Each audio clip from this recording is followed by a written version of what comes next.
মুসলমান, যেই বয়ানটা করতেছিলাম আল্লাহর হাবিব সাল্লাল্লাহু আলাইহি সাল্লামের সাচ্চা পাক্কা আশিক রাসূল হযরতে হাবিব আফিন্দি বলে, আমি আমার বিচার কার্যের টেবিলের মধ্যে মাথা রেখে আমি ঘুমিয়ে গেলাম। এমন টাইমে আমি আমার রাজপ্রাসাদের বাহির থেকে একটু হট্টগোলের আওয়াজ শুনতে পাইলাম। আমি আমার খাদেমকে ডাক দিলাম, আমার খাদেম, বাহিরে কিসের আওয়াজ শোনা যায়? হাবিব আফিন্দির খাদেম ডাক দিয়ে বলে, আরে হুজুর, বাহিরে একজন স্বর্ণকার ব্যক্তি আগমন করেছে। সে আয়েশা বলতেছে সে নাকি আপনার কাছে কোনো কিছু পাওনা আছে, আপনি তার পাওনা মিটিয়ে দেওয়ার জন্য। আমি তাকে উত্তর দিয়েছি, আমার হাবিব আফিন্দি কারোর কাছে কোনো পাওনা রাখেন না, সে সব সময় তাদের পাওনা মিটিয়ে দেন। হুজুর, সে বারবার আমাকে বলতেছে আপনার কাছে পাওনা। হাবিব আফিন্দি বলে, আমি তাকে বললাম, যাও, যে স্বর্ণকার আমার কাছে কোনো কিছু পাওনা সে তার জবান দিয়ে বলতেছে, তুমি তাকে আমার কাছে পাঠিয়ে দাও। কারণ আমি আল্লাহর কোরআন থেকে পড়েছি, আল্লাহ তাআলা বলেছেন, লা ইউকাল্লিফুল্লাহু নাফসান ইল্লা উসআহা। আল্লাহ তাআলা কারো সাধ্যের বাহিরে কোনো কিছু তার উপরে চাপাইয়া দেন না। যাও খাদেম, যেই স্বর্ণকার আমার কাছে কোনো কিছু পাওনা তাকে আমার কাছে পাঠিয়ে দাও। স্বর্ণকার সামনে চলে আসলেন, জিজ্ঞাসা করতেছে হযরতে হাবিব আফিন্দি, হে স্বর্ণকার, তুমি নাকি আমার খাদেমের কাছে বলেছো তুমি আমার কাছে কোনো কিছু পাওনা আছো, কথা কি সত্য নাকি? স্বর্ণকার উত্তর দেয়, হে হাবিব আফিন্দি, আল্লাহর কসম, এটা আমি বলি নাই, আমাকে রাহমাতুল লিল আলামিন নবী শিখিয়ে দিয়েছেন। হাবিব আফিন্দি অবাক হয়ে গেলেন, কিরে হাবিব আফিন্দি, এই কথা কেন তুমি, হাবিব আফিন্দি, এই কথা তোমাকে কেন স্বর্ণকার বলল? স্বর্ণকার, আল্লাহ রাসূল তোমাকে শিখিয়ে দিয়েছেন এই কথা বলার জন্য। বুঝতে পারলাম না, বলো বলো বলো, স্বর্ণকার তোমার কারণটা বলো। স্বর্ণকার বলে, আমি অনেক দিন পর্যন্ত স্বর্ণের ব্যবসা করি, ব্যবসা করতে করতে করতে করতে আমার ব্যবসা মন্দা, ব্যবসাতে অনেক দিন পর্যন্ত ভালো বেচা কিনা হচ্ছে না, আমার বড় লস হয়ে যাচ্ছে।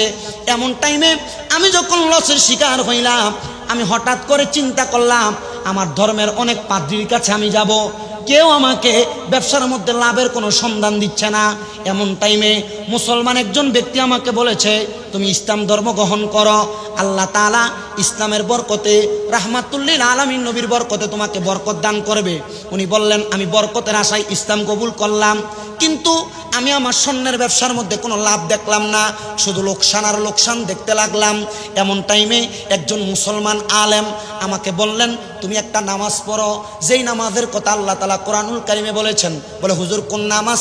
আল্লাহ তাআলা আমার রাসূলের উপর আয়াত নাযিল করে দেয়, ওয়া মিনাল লাইলি ফাতাহাজ্জাত বিহি নাফিলাতাল লাকা আসা আইয়াবাসাকা রাব্বুকা মাকামাম মাহমুদা।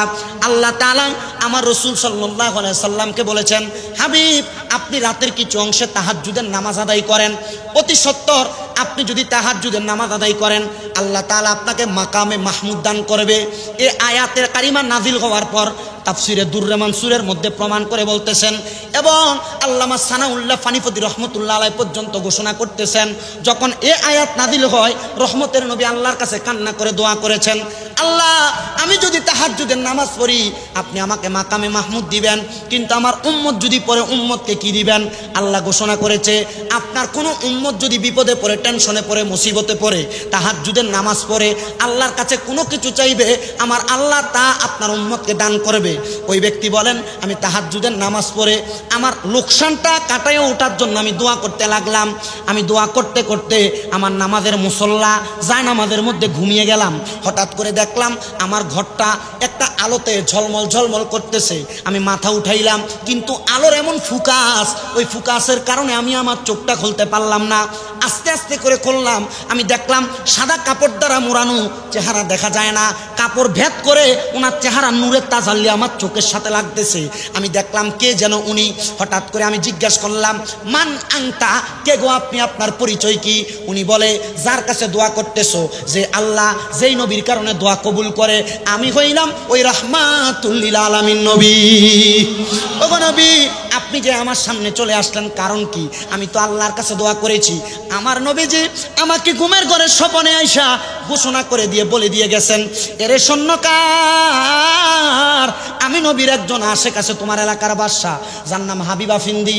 সে আমি নবীর উপরে প্রত্যেক দিন দুরূদ শরীফ আদায় করে, তার কাছে যাইয়া তুমি তোমার সমস্যার কথা বলবা যে ইয়া রাসূলুল্লাহ আপনার গোলাম, আপনি রাসূল সাল্লাল্লাহু আলাইহি সাল্লাম আপনার গোলামের কাছে পাঠাইছেন।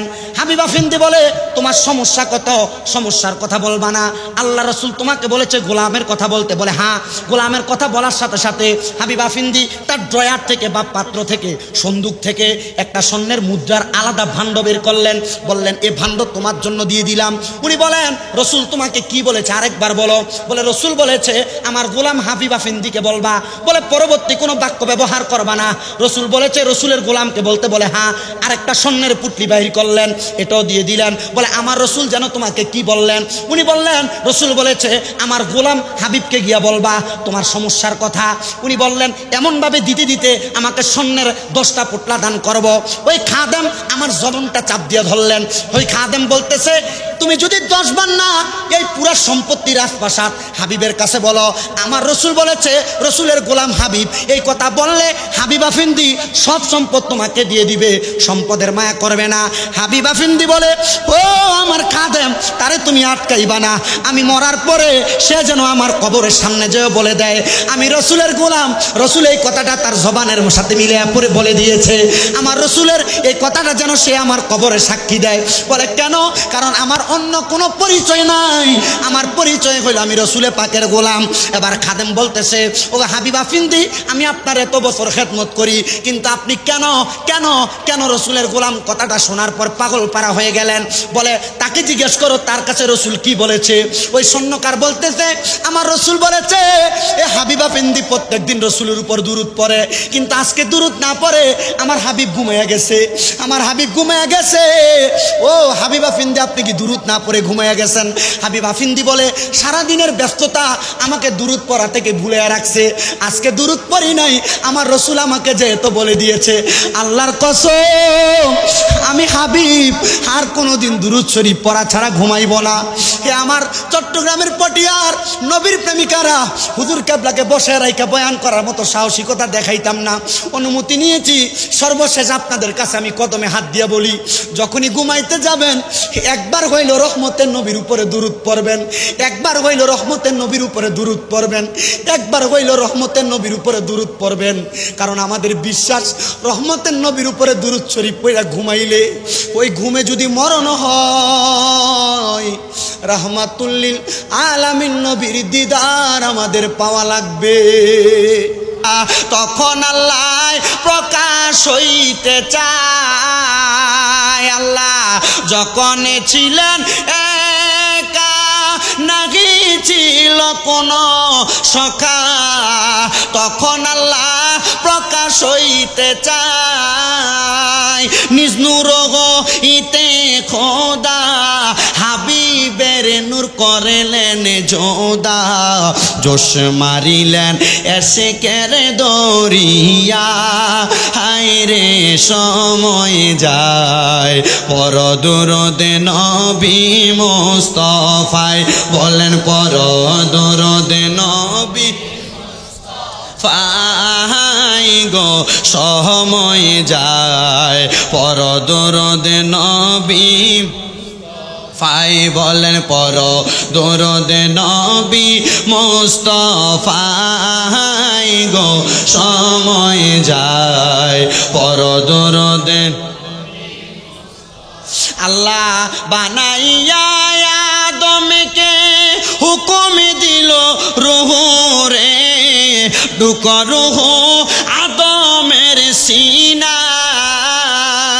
অন্ধকার দেখিয়া রূহ কান্দিতেছে নূহ,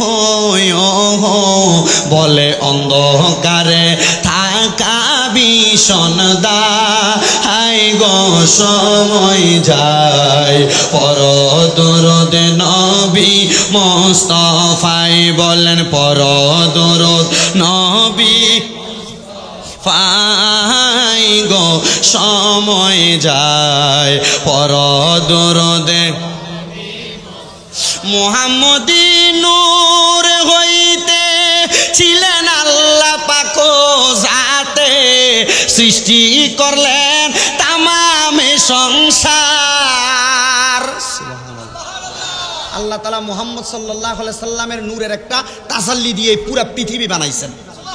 এজন্য আশেক বলতেছে মুহাম্মদি নূর হইতে ছিলেন আল্লাহ পাক যাতে বানাইলেন তামাম এই সংসার।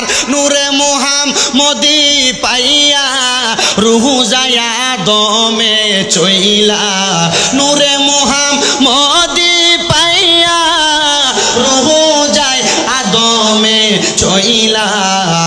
রুহু বলে এখন থাকতে বড় সুন্দর দেখা যায়, হাই গো সময় যায় পর দরদে নবী মুস্তাফায়, বলেন পর দরদে নবী ফাই গো সময় যায় পর দরদে নবী।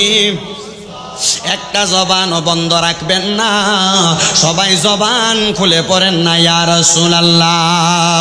বন্ধুরা রে আমার আল্লাহ তাআলা যখন আমার নবী রহমাতুল লিল আলামিন নবীর নূর মুবারক বানাইয়া আমার আল্লাহ তাআলা জগতের মধ্যে এখনো পাঠান নাই, আমার আল্লাহ তাআলা আমার পেয়ারা হাবিব মুহাম্মদ মুস্তাফা আহমদ মুস্তাফা সাল্লাল্লাহু আলাইহি ওয়াসাল্লামের রূহ মুবারক এবং অন্য সকল রূহ মুবারককে সামনে আইনা আমার আল্লাহ তাআলা সকল রূহদেরকে প্রশ্ন করে আলাস্তু বিরব্বিকুম, আমি কি তোমাদের প্রভু নই? একটা রূহও জবাব দেয় না। এমন টাইমে আমার পেয়ারা হাবিব মুহাম্মদ সাল্লাল্লাহু আলাইহি ওয়াসাল্লামের রূহ মুবারক হঠাৎ করে যখন দাঁড়ায়া যায়, ওই রূহ মুবারক দাঁড়ায়া আসমানের দিকে উইটা আমার আল্লাহ তাআলার কুদরতি কদমের দিকে সেজদা দেয়। আমার আল্লাহ তাআলা ওই রূহ মুবারকের দিকে আঙ্গুলের ইশারার মাধ্যমে বুঝাইতেছে, ওগো রূহ মুহাম্মদুর রাসূলুল্লাহ, আমি আল্লাহ তাআলাকে এমন ভাবে সেজদা দেওয়ার কারণ উনি একটা জবান দিয়ে রূহ থেকে আওয়াজ আসে, কলু বালা, হ্যাঁ আল্লাহ আপনি আমাদের প্রভু। আমার আল্লাহ কয় সকল রূহকে প্রশ্ন করলাম, একটা রূহও কোনো জবাব দেয় না।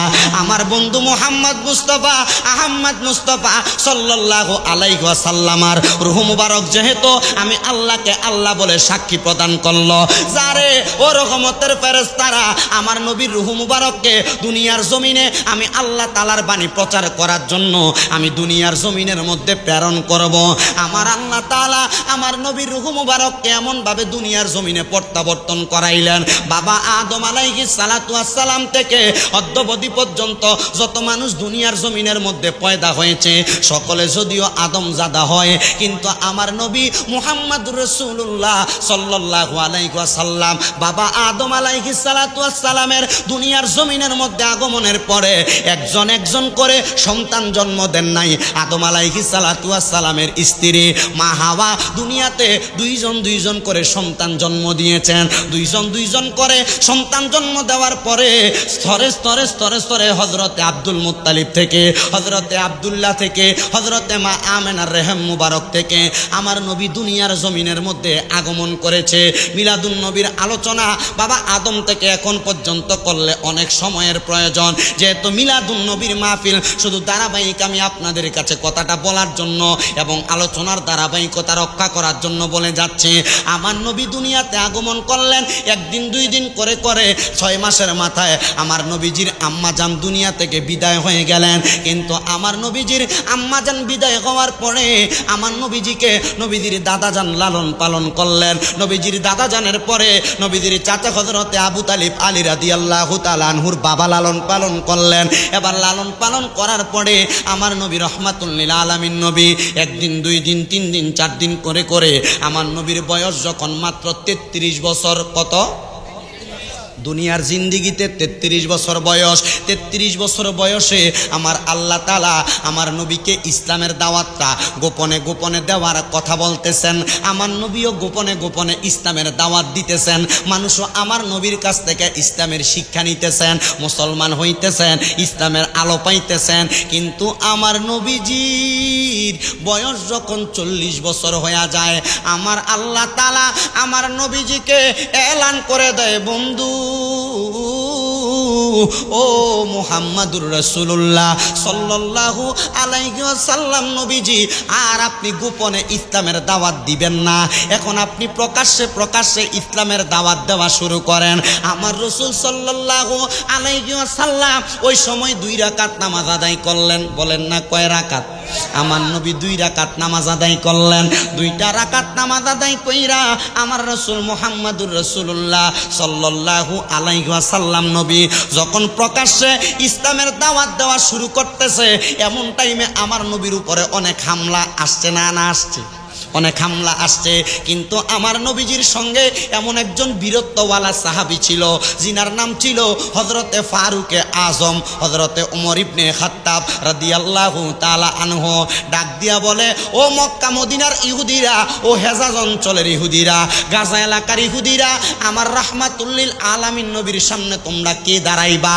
মুহাম্মাদুর রাসূলুল্লাহ যেই ধর্মের কথা বলে, ইন্নাদ দীনা ইনদাল্লাহিল ইসলাম, এটা সত্য ধর্ম, এই ধর্মের উপরে কোনো ধর্ম হইতে পারে না। বলে, উমর,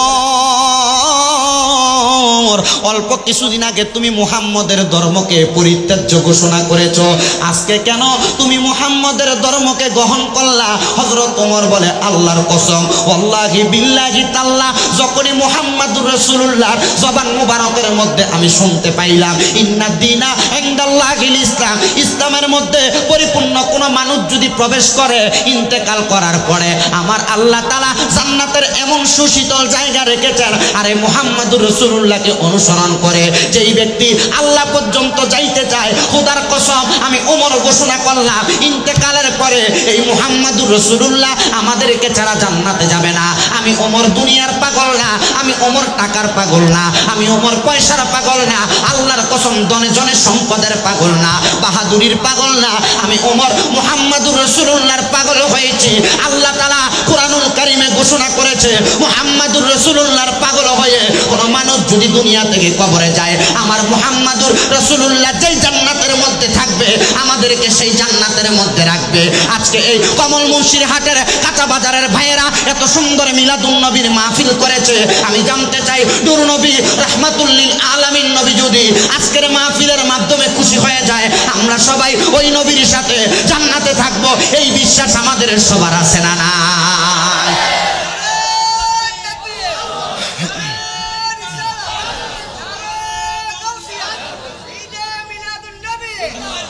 তুমি জীবন, তুমি মরণ, আধার ঘরে তুমি আপন, তুমি জীবন, তুমি মরণ, আধার ঘরে তুমি আপন, তুমি মুদের পারের তরি, তুমি মুদের পারের তরি, তুমি মিদানে বাঁচানে ওয়ালা, ইয়া রাসূলুল্লাহ ইয়া হাবিবাল্লাহ, ইয়া রাসূলুল্লাহ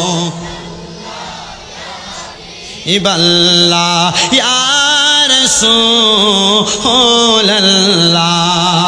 তুমি মোদের আশার আলো, তাই তো তোমায় বাসি ভালো, তুমি মোদের আশার আলো, তাই তো তোমায় বাসি ভালো, হৃদয় নামের ফুলদানিতে, হৃদয় না রে ফুলদানিতে গেথে রেখেছি প্রেমেরই মালা, ইয়া রাসূলুল্লাহ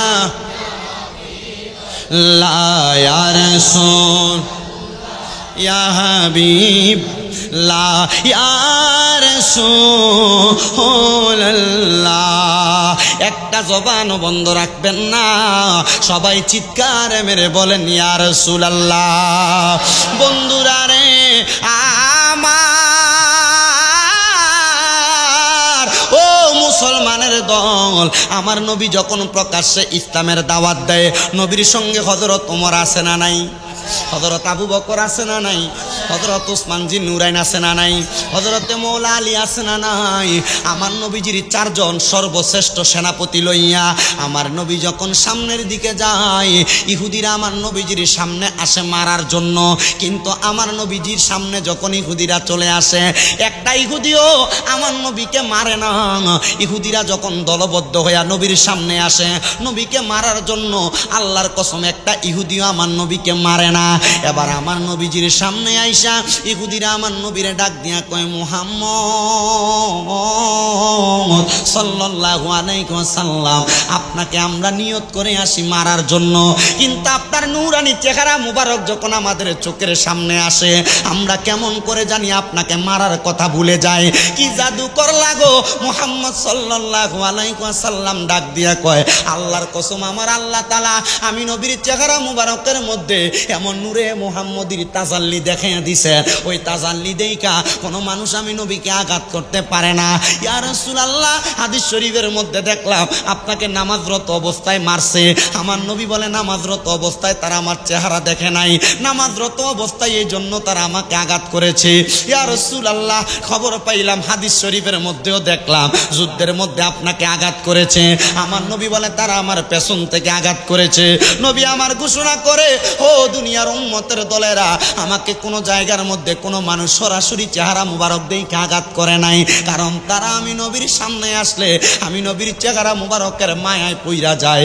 নবী আমার ঘোষণা করে, উম্মত শুধু আমার চেহারার মায়ায় পড়ে না রে, দুনিয়াতে যদি আমি নবীরে কোনো আলেম ভালোবাসে, কোনো প্রেমিক ভালোবাসে, আমি নবীজি ঘোষণা করলাম রে, আমার আল্লাহ তার চেহারার মধ্যে এমন একটা নূরের তাজাল্লি দিবে, মানুষ তার চেহারা দেখে ইসলামের ছায়াতলে চলে আসবে। নবীজি কেমনে ইসলামের ছায়াতলে আসবে গো? আমার নবী কয়, আমার কলিজার টুকরা সাহাবী হযরতে কাব বিন জুহাইরের দিকে তাকাও। আওয়াজ হয় না আরো জোরে? আমার দেহ মন বলেন নবী, আমার দুই নয়নে বাসে ছবি, আমার দুই নয়নে বাসে ছবি, আমার দেহ মনে বলে বে, আমার দেহ মনে বলে ইয়া রাসূলুল্লাহ ইয়া হাবিবাল্লাহ, ইয়া রাসূলুল্লাহ ইয়া রাসূলুল্লাহ ইয়া হাবিবাল্লাহ, আপনি আল্লাহর নূর নবী, আমার দেহ মনে বলে নবী, এ আমার দেহ মনে যে জন ভাই রে মদিনা যাবি, রিয়াজুল জান্নাহ সেথায় দেখিবি, যে জন ভাই রে মদিনায় যাবি, রিয়াজুল জান্নাহ সেথায় দেখিবি, জান্নাতুল বাকি দেখিবি, জান্নাতুল বাকি দেখিবি, শান্তি পাবি, আমার দেহ মনে বলে নবী নবী, আমার দেহ নবী, আমার দুই নয়নে বাসে ছবি, আমার দুই নয়নে বাসে ছবি, আমার দেহ মনে বলে নবী নবী, ইয়া রাসূলুল্লাহ ইয়া হাবিবাল্লাহ, ইয়া রাসূলুল্লাহ আপনি আল্লাহর নূর নবী, আমার দেহ মনে বলে বে, আমার দেহ মনে মদিনারি ওই পাক রওজাতে নূরের নবীজি শুইয়া যে কান্দে, মদিনারি ওই পাক রওজাতে নূরের নবীজি শুইয়া কান্দে, কবে দেখা দিবেন নবী, কবে বসিয়া ছায়াছি আমার দেহ মন বলে নবী নবী, আমার দেহ মন বলে নবী। আল্লাহুম্মা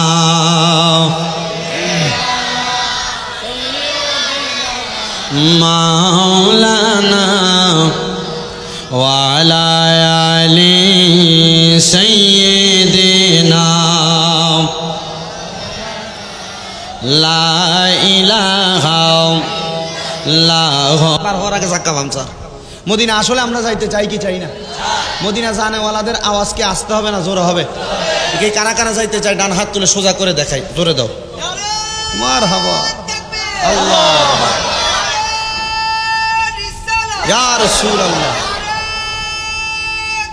ইয়া গাউসুল আযম। জোরে বলি মারহাবা, জোরে বলেন না মারহাবা।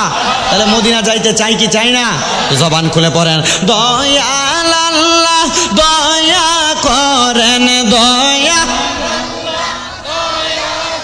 রেন পুরান মনের বাসনা লা ইলাহা ইল্লাল্লাহ লা ইলাহা ইল্লাল্লাহ লা ইলাহা ইল্লাল্লাহ। আমি শোনায়া দেই, হুজুর কেবলা আসার আগ পর্যন্ত ওই ঘটনাটা শুনে নবীর দুরুদের প্রতি আপনি মনোযোগ বাড়াইবেন। এখানে যারা আছেন আমি আপনাদের কারোর সন্তানের মতো, কারোর ছেলের মতো, কারোর ভাইয়ের মতো, কারোর নাতির মতো। আমার কথা আপনার মানতে অসুবিধা হইতে পারে। বন্ধু, এই কথাগুলো আমি বানাইয়া বানাইয়া বলি না, নবীর হাদিস থেকে বলি। প্রথম যে ওয়াকিয়া বলছি ওই ওয়াকিয়াটা খাসাইসুল কুবরা থেকে বলেছি। দ্বিতীয় যে ওয়াকিয়া বলেছি তারিখে দামেস্ক থেকে বলেছি। এখন যে ওয়াকিয়াটা বলতেছি আত-তাযকিরাতুল আউলিয়া মাওলানা ফরিদউদ্দিন আত্তার রহমাতুল্লাহ আলাইহি লিখিত কিতাব থেকে বলতেছি। আল্লাহ পাক রব্বুল আলামিনের পেয়ারা হাবিবের একজন সাচ্চা পাক্কা আশেক, যিনার নাম হযরতে হাবিব আফেন্দি রহমতুল্লাহ আলাই। নাম কি? নাম কি? হাবিব আফেন্দি রহমতুল্লাহ আলাই। হযরতে হাবিব আফেন্দি রহমতুল্লাহ আলাই বলেন, আমি দুনিয়ার জমিনের মধ্যে বাদশাহীর রাজ্য পরিচালনা করতাম, কিন্তু একদিন আমি রাত্রবেলা বাদশাহীর রাজ্য পরিচালনা করতে করতে আমি আমার যেই কার্য পরিচালনা করতাম আমার সামনে যেই টেবিল ছিল ওই টেবিলের মধ্যে আমি মাথা রেখে ঘুমিয়ে গেছিলাম। এখানে ব্যবসা হয় না, কাঁচা বাজারের ব্যবসা, এই যে খাজা বাণিজ্যালয় এখানে লেখা, সামনে কত বড় টেবিল চেয়ার দিয়ে রাখছে না। হাবিব আফেন্দি বলে, আমি চেয়ার দেখলাম, টেবিল, আমি যেখানে বসে আমার বিচার কার্য পরিচালনা করতাম, বিচার কার্য পরিচালনার জায়গায় আমি হাবিব আফেন্দি মাথা রেখে ঘুমিয়ে গেছি। মাথা রেখে কি করছেন? ঘুমিয়ে গেছে। হযরতে হাবিব আফেন্দি উনি বলেন, আমি যখন মাথাটা রেখে দিয়ে ঘুমিয়ে গেলাম আমি হঠাৎ করে দেখতে পাইলাম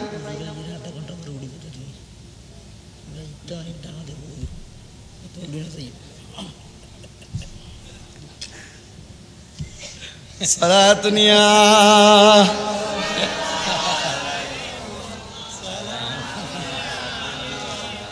সালাতুনিয়া আগলা। আমাকে আরো আধা ঘন্টা ওয়াজ করতে হবে, আপনার অসুবিধা হবে? ওয়াজ শুনবেন তো ইনশাল্লাহ কষ্ট করে। অনেকে চিন্তা করতেছে বিরিয়ানির ফুলটা, এই মেম্বার বিরিয়ানি খেয়েছেন না আপনি? এই মেম্বার হোটেল, এটা বিরিয়ানি। হুজুর আপনি তো খাইছেন, সঞ্চালক হুজুর, ও সঞ্চালক হুজুর, HM জিহান হুজুর, এই জিহান, ও জিহান হুজুর, আপনি বিরিয়ানি খাইছেন না? মজা হয়েছে না ভাইয়া? গোস্ত বেশি আছে না? আরে আমি যাইতে নিমুতো ফুলটা। আচ্ছা কবির ভাই আমার বিরিয়ানি দিবেন না যাইতে? দিবে, মানে আমি এটা এই জন্য বলছি আর কি, যে বিরিয়ানি মজা হয়েছে না? বেশি মজা ভাইয়া চলে আসছে। নারে তাকবীর, নারে তাকবীর, নারে রিসালাত, নারে গাউসিয়া। আওলাদে হাসনাইন ইমামের তরিকত শাহ সুফি সৈয়দ আবুল মাকসুম মোহাম্মদ মুতাসিম বিল্লাহ সম্পদ সুলতানপুরি হুজুর কেবলার আগমন। এই মাহফিলের পক্ষ থেকে জোরে বলি মারহাবা। সবাই জবান খুলে বলি মারহাবা।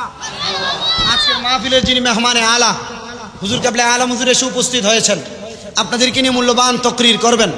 আল্লাহ তাআলা হুজুরের বরকতে আমাদেরকে আরেকটু বসার তৌফিক দান করুন। কবির ভাই কি হুজুরকে বসে রেখে ওয়াজ করতে বলছেন আপনি? না, হুজুরকে বসে রেখে ওয়াজ করা যাবে না। হুজুর আপনাকে বসে রেখে তো আমার পক্ষে ওয়াজ করা সম্ভব না। শুধু ওই হযরতে হাবিব আফিন্দি রহমতুল্লাহ আলাইহি শুধু একটু ওয়াকিয়া বলে দিচ্ছি, হুজুর যদি আমাকে দোয়া করেন। আপনাদের কষ্ট হবে না তো? অসুবিধা নাই তো? মুহাব্বতে শুধু দুরূদ শরীফ পড়েন, আল্লাহুম্মা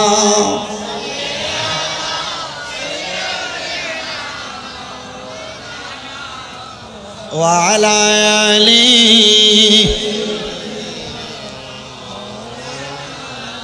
ও আচ্ছা, আমি ওয়াজ শুরু শেষ করার আগে একটু দাওয়াত দিই। আমার হাতে যেটা দেখছেন এটা নবী পাকের নালাইন মোবারক।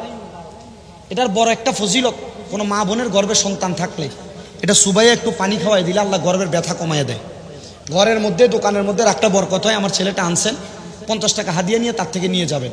তবে সাবধান, এটা পায়ের সাথে লাগাবেন না, কোনো অপবিত্র জায়গায় রাখবেন না, এটার একটা বরকত আছে। আল্লাহ কবুল করুক। সবাই দরুদ শরীফ পড়েন, আল্লাহুম্মা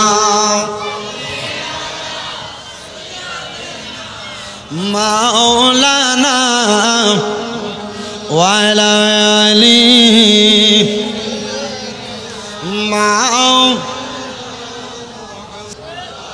আল্লাহ তাআলা আজকের এই 12 রবিউল আউয়াল উদযাপন উপলক্ষের জান্নাতের বাগান মাহফিলের উসিলায় রাহমাতুল্লিল আলামিন নবীর দিদারে মুস্তাফা মরণের আগে একবার আমাদেরকে নসিব করেন। আরেকবার।